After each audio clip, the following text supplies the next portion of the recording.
You are listening to Social Europe podcast. We discuss cutting-edge thinking on politics, economy, and employment and labour with some of the most thought-provoking people around, including Nobel Prize winners and other internationally acclaimed experts. So welcome and enjoy the conversation. This episode of Social Europe podcast is brought to you by the Zaid Business School, University of Oxford.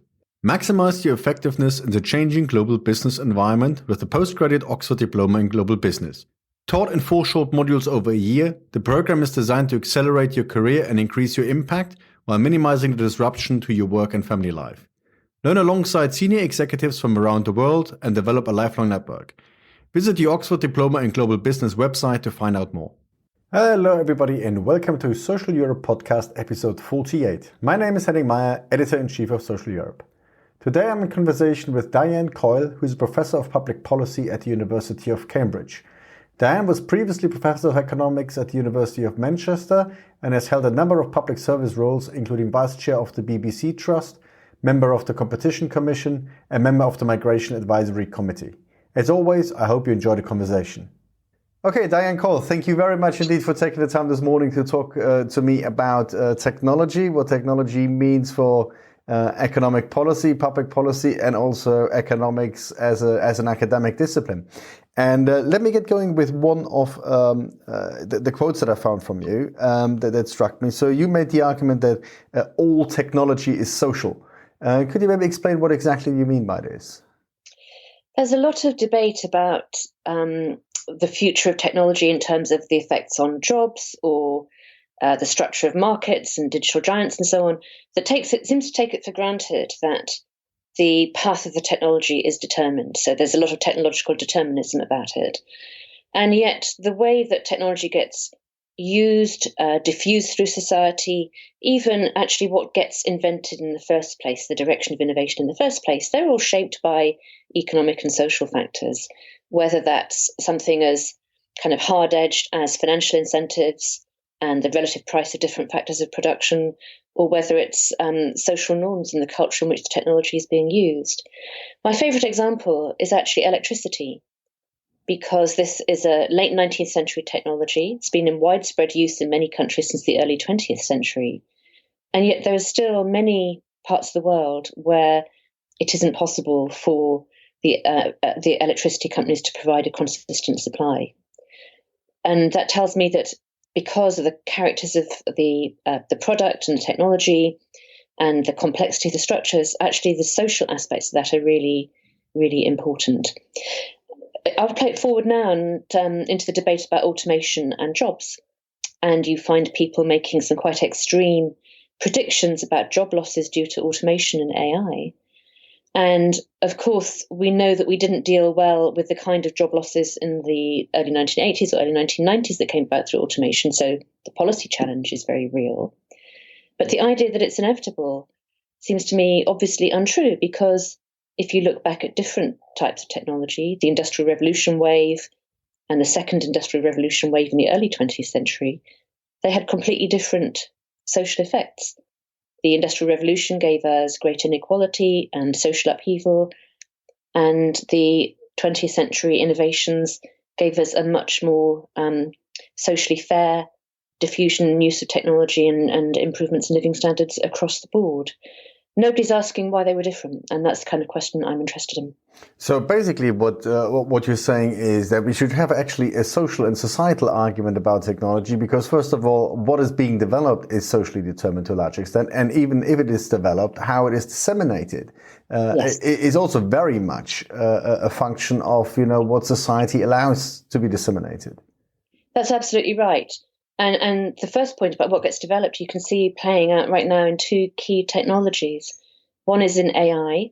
Why is it that the first applications of AI are in criminal adjusting and policing and facial surveillance? There's nothing about the technology that has predetermined that. Similarly, in biomedicine, we know that the kind of market structures that we have encourage the innovation of products that will produce a stream of revenues serving affluent markets. And so rare diseases, low-income markets, one-off interventions are underfunded by the private market. It's kind of economics 101. But we ought to be asking, in terms of policy and society, why we're allowing that to happen. So, and if we come to the effects of digital technology that we see unfolding already in the real economy, you made a really interesting argument the other day at the Oxford Martin School. How do you see digital technology change competition? And you made a very important point, I think, when you say that. I think you quoted Hal Varian from Google that, in many digital markets, it's not competition in the market, but it's actually competition for the market. Could you dwell on this a bit?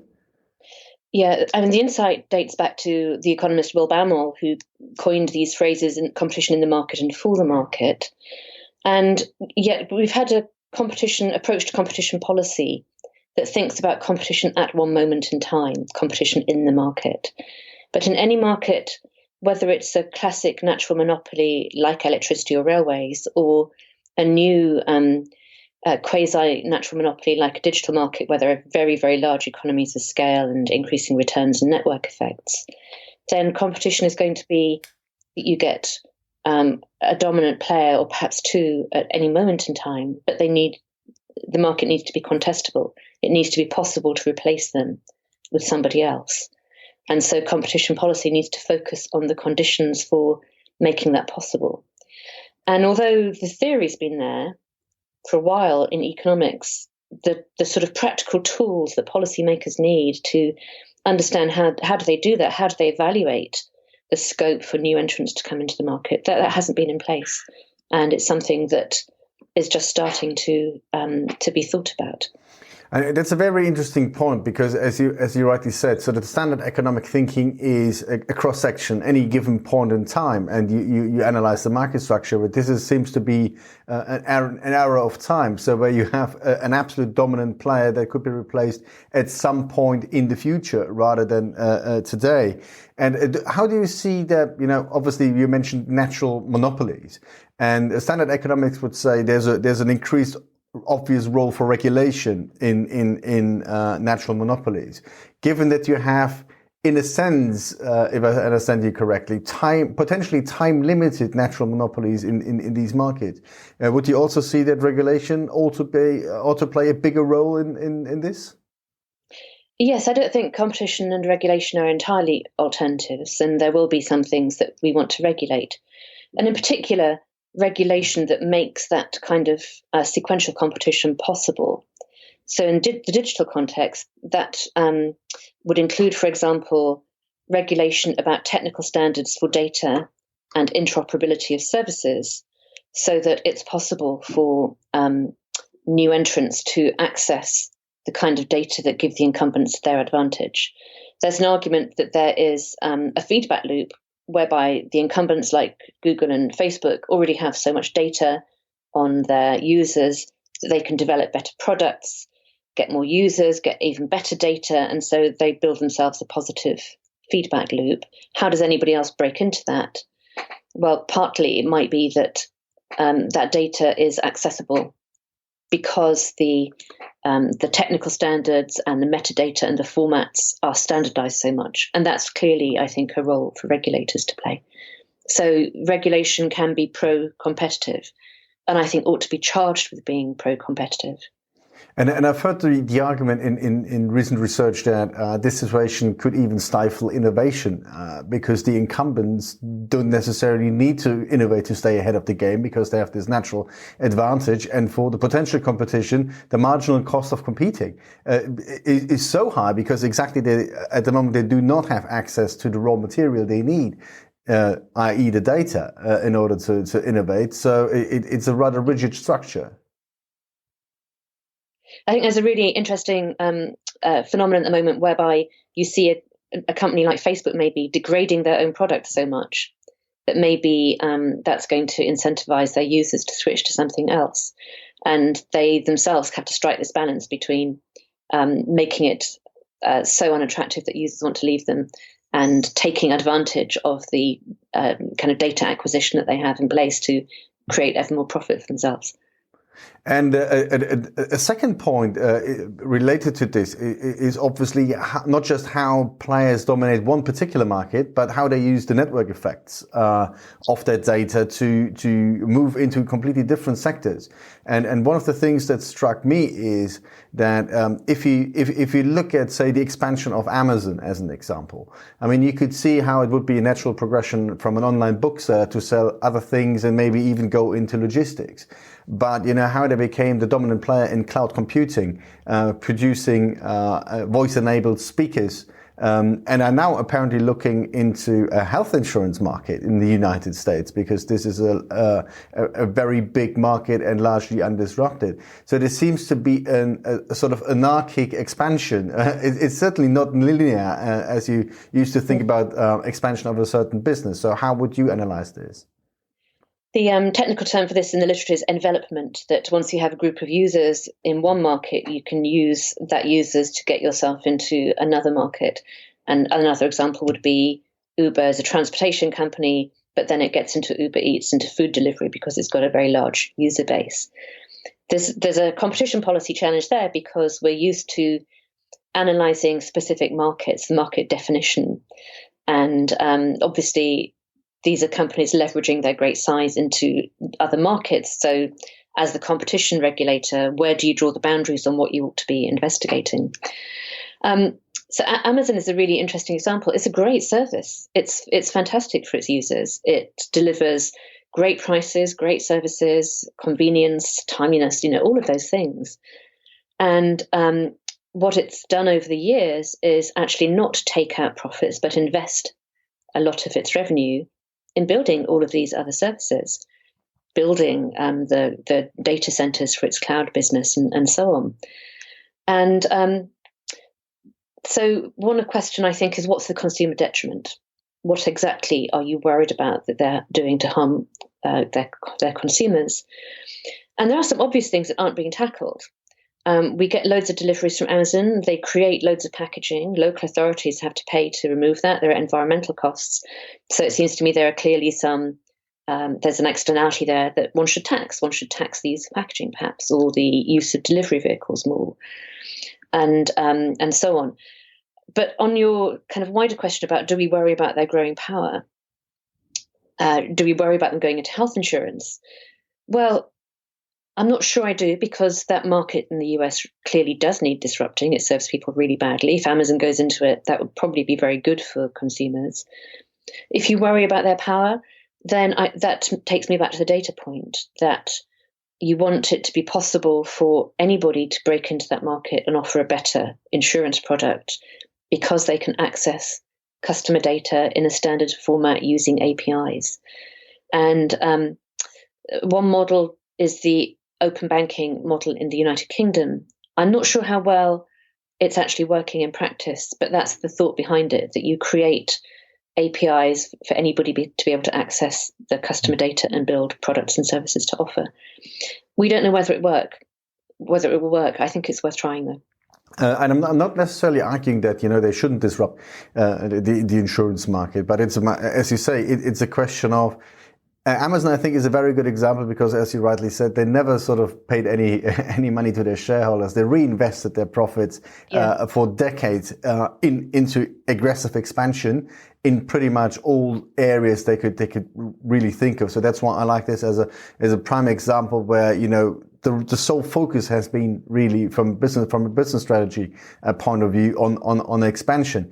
But what does this mean in accumulated power for one particular company if it is dominant in so many different, and most people would say probably unrelated markets? How does that work? And can you really democratize the potential of being displaced by competition, by interoperability, and making data accessible? That's certainly one starting point. But you mentioned general problems for competition policy and probably also for antitrust regulation. So apart from the data aspect that you've already mentioned, where would you see the biggest challenges for competition policy and antitrust regulation in the face of these developments? Well, I don't know. I don't know how much I worry just about the sheer size of the companies, which many people do. I mean, of course, they're large and powerful. We've got a lot of large and powerful companies, though. Why should I worry about Google and Amazon more than I worry about the big banks or the big oil companies? So to focus this just on digital, I think is wrong. There's a more general size problem and problem of, particularly in the United States, the role of finance in political campaigns. So I think it's broader than that. And the other bit of the challenge is then about regulation, because you're absolutely right in alluding to the fact that competition policy, antitrust policy can't fix all of this, and there needs to be regulation too.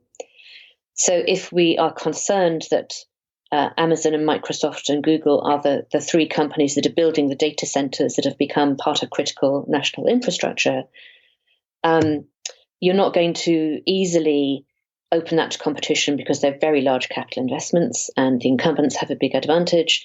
So then you have to play regulation into it as well. And then the challenge that we haven't yet worked through is what kind of regulation works for nation states against global companies with all of these cross-border flows of data occurring. We're not even measuring the cross-border flows of data properly. We don't know actually what's happening, what the implications are for trade figures. We don't have any consensus on international tax frameworks for these very large companies, digital or otherwise. So there's a long, long way to go, I think, in global economic governance for these kinds of market structures. And you make an important point, and I should stress it's not about just picking on specific companies in the technology sector. I agree with you that this is a much more general problem. You can see this in the area of taxation.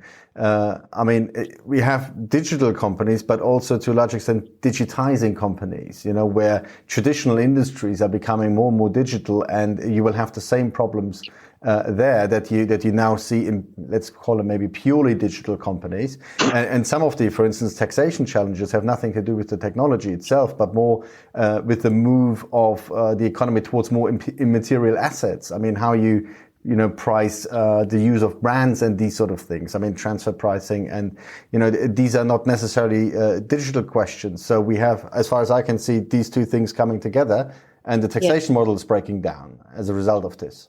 Yeah, and this has been happening over a very long time, and actually it's all large companies.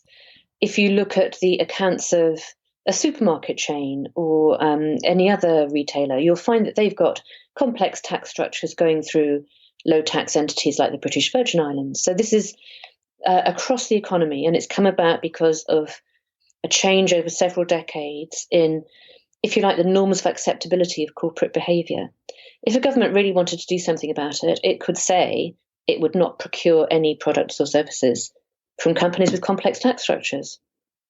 Yeah, that would do it. Yeah, well, given the volume of government procurement, that would definitely be a good starting point. I mean, let's come, because you're professor of public policy at the end of the day, and we are particularly interested in the public policy implications of this.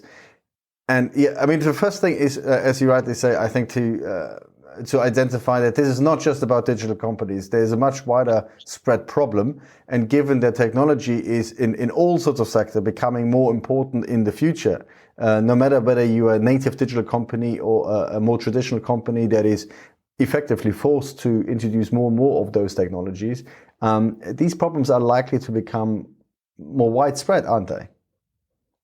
I think so. I mean, in a way, it'll become silly to talk about the digital economy. It'll be like talking about the electricity economy, because everything is digitizing. And, I think the challenge is really about norms of corporate behavior that have evolved over time. And so it's the whole structure of corporate governance, the whole structure of what's acceptable in terms of taxation, corporate remuneration. 20 years ago, 30 years ago, it would have been unthinkable for chief executives to receive incomes in the millions and many hundreds of times the median that they pay people in their companies. So that norm kind of broke down because of the broader changes in the climate of ideas and politics. And I do think the climate of ideas is now changing, that the sense that you just leave it to the market, that the market and the state are in opposition, you've got to get the state out of the way, that whole Reagan-Thatcher construct is intellectually breaking down, but that is not yet being reflected in the world of policy. And actually, as you know, we've been discussing already, there's a whole range of areas of policy that you need to tackle to reshape this relationship between business and business and people. And you also made the point that I think is very important, that a lot of the policymakers or the people who are developing policies were taught in economics, and they're obviously, you mentioned theoretical as well as conceptual and empirical problems with economics as it's been taught, which leads into some of these policy problems. Could you maybe elaborate on this? What do you mean exactly by this? Yeah, the number of economists working in government has gone up steadily over the years. I only have the figures for the UK, but it's true everywhere that economics has become the dominant profession in government. And a lot of the people who are now doing that work have been taught economics in universities at a time when the curriculum reflected that particular intellectual framework, quite reductionist, individualist, and the idea that there's an opposition between market and state, and that the state steps in only when there's a very clearly identified market failure. I think the academic profession and the frontier of ideas in economics has really changed quite dramatically since then.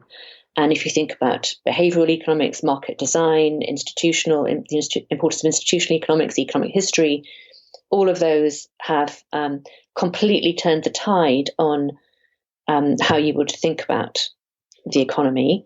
That's starting to change in the curriculum as well. So what students are taught now is starting to change very much as well. But that whole cohort of economists working in policy, working in financial markets, are still in the old mental framework. And I do find that when I go and talk to officials about, say, a coordination problem, where you want to get a whole number of private sector businesses to align on a new standard. So let me give you an example.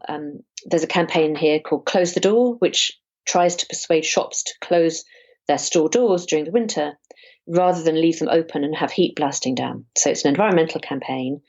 And none of the stores want to do it because individually, if they're the only one that does it, they lose the impulse shoppers and they go to the store next door.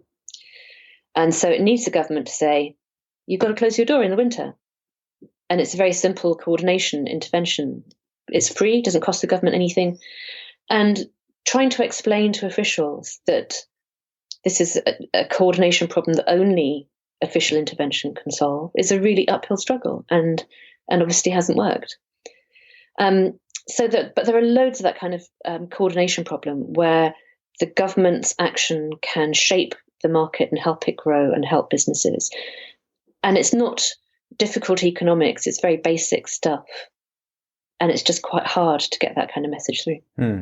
And if you come to the sort of potential solutions to all of these problems, I mean, would you agree that, especially as a starting point, public discourse is not really where it should be? I mean, there is always the idea, or if you read the international media, whether it's in the UK or in Germany, it's pretty much always the same, that your helplessness in the face of what is going to come down to you. That reminds me very much of the sort of globalization debate. It's something exogenous, it's something that is happening to you. You have to adjust, there's nothing you can do about it. Rather than seeing this, look, okay, there is a transformation happening. But the way it happens, there's a societal role, there's a policy role for shaping this. So accepting this power of shaping this and having a discussion with all the relevant stakeholders in the game, government, civil society, companies, about what the direction should be. I don't really see this. Do you share this, or do you have different insights? I agree with you, and I get very frustrated because there's a lot of criticism of economics, and it's kind of out-of-date criticism. So it attacks academic economists like myself on grounds that might have been true 30 years ago, but are really not true now. And then it misses the things for which you could properly criticize the profession, or it misses the distinction between what academics say or what economics says and what actually happens in policy practice. So we could have a much richer discussion that would drive things forward, as you're suggesting. But one of the useful things about the discussion of digital is that actually it is possible to have a more constructive debate in this domain, because everybody agrees that something has to be done and will be done. So rather than having to argue about shouldn't we in the first place, everybody says, yes, we should do something. Now let's talk in detail about what would be effective and what we want the outcomes to be. Mm-hmm. And one of the things that you're trying to launch to an extent here in Germany is the fact that obviously there's a lot of discussion about what the effect of technology on labor markets might be. And depending on how you model it, you'll get completely different results. So there is no consensus. But where there seems to be consensus is that the type of task that will determine the work of the future will be much more based on social competence, on problem solving capacity, and on creativity. So there seems to be consensus on that. But ergo, in terms of public policy, that means these are the transformative parts of work. And if you deploy work as intelligently throughout society, you can actually use it as a transformative tool. So if you use that, for instance, demographic change is a huge problem, and particularly in Germany also. So if you incentivize certain types of social work in a way that leverages this, social competence aspect, the creativity aspect, you can actually have a significant improvement. So you can understand this, the fact that work is gonna focus much less on routine tasks and much more on these potentially transformative elements. You can use that throughout society to improve the lives of people. So I think these are one of the ways that policymakers could maybe start think of new levers in a way. In the long run, the changes in the character of work ought to be a great thing. I grew up in a cotton town in Lancashire, and a lot of my family worked in cotton mills. They're pretty horrible jobs, and I'm glad that they got automated out of existence. So there's a real prize to be gained from this transformation of the workplace. I worry that we are not remotely training people to be able to perform that kind of work, particularly in the UK, but I think in a number of other countries too. We are not teaching problem solving and creativity and critical thinking in schools. So that's a big transformation that needs to take place. And then the other aspect is, for people who are already working, how do we start to think about the organisation of the skills that they need and the work that they will do, and the reward structures for doing that work, particularly because we deliver a lot of social policy through companies, and actually the amount of that delivery has increased. And yet you're talking about a workplace where many people will not work for companies. Already here we have a quarter of the workforce not in standard employment contracts.